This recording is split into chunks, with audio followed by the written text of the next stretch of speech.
एक के बाद एक प्रमोशन। अभी हम 15-20 दिन पहले ही रसभरी के बारे में बात कर रहे थे, अभी फिर से फ्लैश आ गया। आपकी लाइफ कितनी बिजी चल रही है इन दिनों? मेरी लाइफ काफी बिजी चल रही है, और अच्छे, और जैसा कि आपने कहा कि एक ऐसे वक्त में जब काम के लाले पड़े हैं, तब व्यस्त होना और बिजी होना एक एक सौभाग्य है, खुशकिस्मती है मेरी।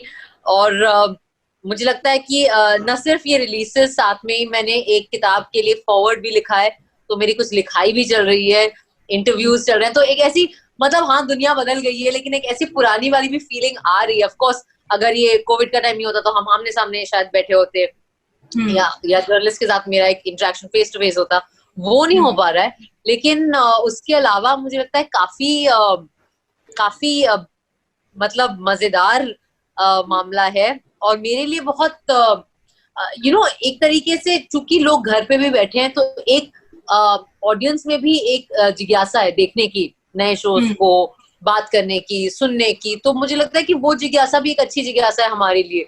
तो मैं तो बहुत खुश हूँ कि मेरे 3 शोज आने वाले हैं ये लॉकडाउन के समय में। सो जिस तरह से आपका ये शो आया है, और पहले ट्रेलर को इतने सारे मिलियंस, आई थिंक 14-15 मिलियंस लोगों ने देखा, उसके बाद जब एपिसोड आए वो भी लोगों ने देखे। खुद एक दर्शक की तरह कैसा आपका, जब रिलीज होता है तो फिर कैसे देखती है अपने शो को, अपने काम को?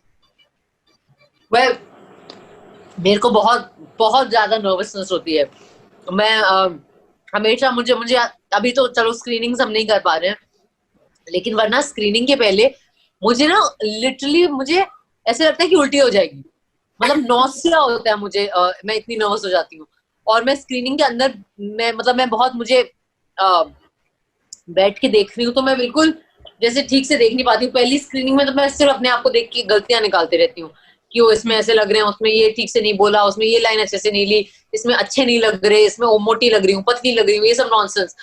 तो मुझे लगता है कि मुझे ना हर शो, जो भी अपना काम है, वो मुझे 2 बार देखना पड़ता है।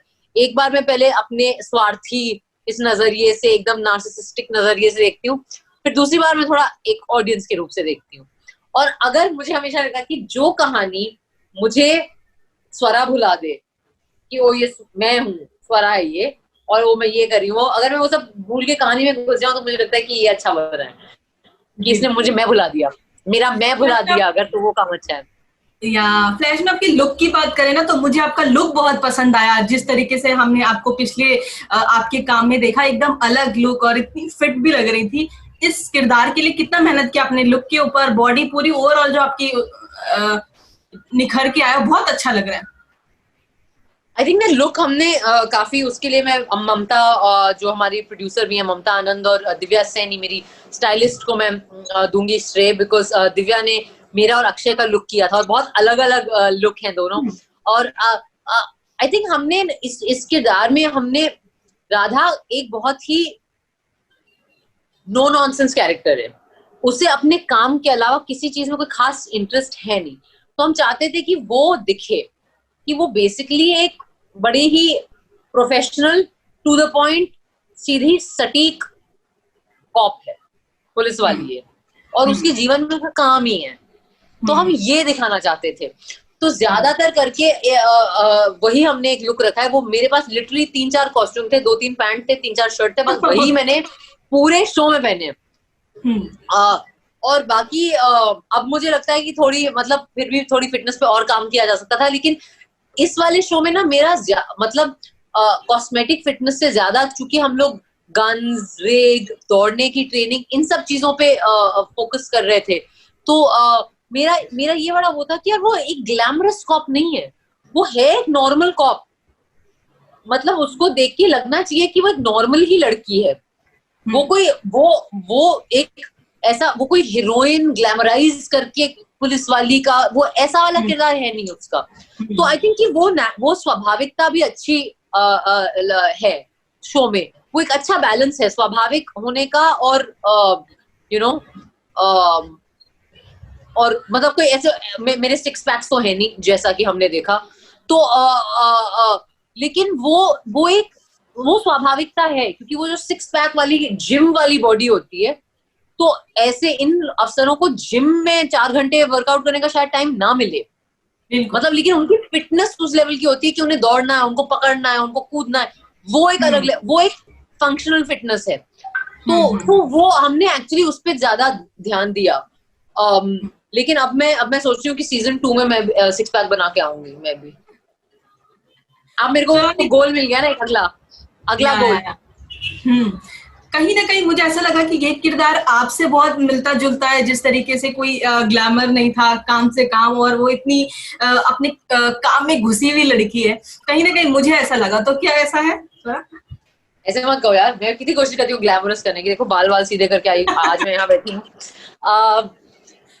आई थिंक कि सही कह रहे हैं आप, मतलब कुछ चीजें हैं राधा की मेरे से मेल खाती हैं। शायद एक बेबाकी है, एक या जो शायद मेरे ट्विटर अवतार से मेल खाती है, जो कि अब मुझे लगता है कि मेरी असल अवतार से शायद अलग हो। बट हाँ, एक बेबाकी है, एक कॉन्सिक्वेंसेस का डर नहीं है उसको, मतलब जो हशर का डर नहीं है उसको कि हशर क्या होगा किसी चीज का। तो वो ऐसी चीजें थोड़ी बहुत तो है मेरे अंदर भी। लेकिन मतलब कुछ चीजें ऐसी भी हैं जिससे मैं नहीं सहमत हूँ। एक मतलब निजी उससे अगर आप पूछें, जैसे कि फॉर एग्जांपल राधा का बड़ा वो है कि भैया गोली मारो, क्रिमिनल है, शूट करो, कोई मतलब कोई इसमें उसके मन में कोई हिचक नहीं है। अब मैं बीच का रास्ता नहीं है सीधा। हाँ, बीच का रास्ता नहीं है उसका, करेक्ट। तो मैं मेरे अंदर बिल्कुल इस किस्म का मुझे हमेशा लगता है। और एक डायलॉग है हमारा शो का जो बड़ा पॉपुलर हुआ है कि उनको मैं चाहती हूँ कि सारे सेक्स ट्रैफिकर्स को चौपाटी पे नंगा खड़े होकर मशीन गन से उड़ा दूं। अब आप मुझे अगर आप निजी उससे पूछेंगे तो मैं बिल्कुल ऐसा नहीं चाहूंगी, क्योंकि मुझे लगता है कि एक इंसाफ जो है वो जनता को नहीं करना चाहिए। इंसाफ के लिए न्यायपालिका है, एक न्याय प्रक्रिया है, न्याय तंत्र है, और इंसाफ करना न्याय तंत्र का काम है।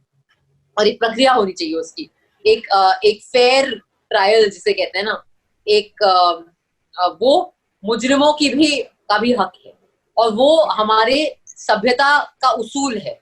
क्योंकि वही तो हमारी लोकतंत्र का उसूल होता है ना, कि मुजरिम को भी के भी हक होंगे, उनको भी फेयर ट्रायल मिलेगा और उसके बाद उनको सजा मिलेगी। तो शो में बहुत सारे सीन ऐसे भी है ना जो थोड़ा सा मन को अजीब कर देते हैं। जैसे कुछ सीन है कुछ लड़कियों के। एज आर्टिस्ट जब आप वो कर रही थी तब कैसे मन में क्या चलता है? देखिए, आपने बिल्कुल सही कहा कि हमारे शो में ऐसे कई सीन्स हैं जिससे आपको बहुत मन खराब होगा और बहुत ऐसा लगेगा कि ये तो बिल्कुल सही नहीं है, और एक घृणा की भावना पैदा होगी। लेकिन मैं आपको ये बताऊं कि वो अगर हो रहा है तो वो अच्छी बात है। इसका मतलब है कि शो अपना काम कर रहा है, क्योंकि हमारा शो जिस मुद्दे पे है, उस मुद्दे की कहानी सुनकर आपके मन में विभत्स रस पैदा होना चाहिए। क्योंकि यही क्योंकि जो देह व्यापार है और जो ह्यूमन ट्रैफिकिंग से रिलेटेड देह व्यापार है, वो मुझे लगता है कि हमारे समाज की सबसे घिनौनी सच्चाई है कि 21वीं सदी में 2020 में हम इंसानों का, बच्चों का खरीद फरोख्त कर रहे हैं। तो अगर वो भावना पैदा हो रही है, सबसे पहले तो कि फिर हमारा शो काम कर रहा है अपना। दूसरी चीज, मेरे लिए एक्चुअली मैं लकी इसलिए थी क्योंकि मैं चूंकि इस शो में उम्मीद का प्रतीक हूं ना, मैं तो सिस्टम, मैं अच्छाई का प्रतीक हूँ। मेरा किरदार, राधा का किरदार सिस्टम का प्रतीक है, और ऐसा सिस्टम जो काम कर रहा है। राधा का किरदार ये दिखाता है कि जब वर्दी वाले अपनी ड्यूटी करते हैं, जब वो अपनी जिम्मेदारी निभाते हैं, जब वो सच्चाई शिद्दत से अपना कर्तव्य करते हैं, तो कितना बड़ा बदलाव आ सकता है हमारे समाज में। तो मैं एक्चुअली, मेरा जो ट्रैक है वो सबसे ज्यादा पॉजिटिव चीजों से भरा है, उम्मीद से भरा है। और चूंकि मैं दौड़ रही हूँ, एक्शन भी है ना, तो एक लगता है एक कुछ अच्छा होने वाला है। वो आप तो मुझे उस किस्म की जो बिल्कुल ही एक कालापन है वरना जो शो में, वो उसमें मेरे को उतना नहीं जाना पड़ा मेरे लिए। लेकिन जब मैं शो स्क्रिप्ट पढ़ रही थी तब मुझे बहुत ऐसा लगा कि यार ये क्या है, ये क्या दुनिया है और ये क्या है ये।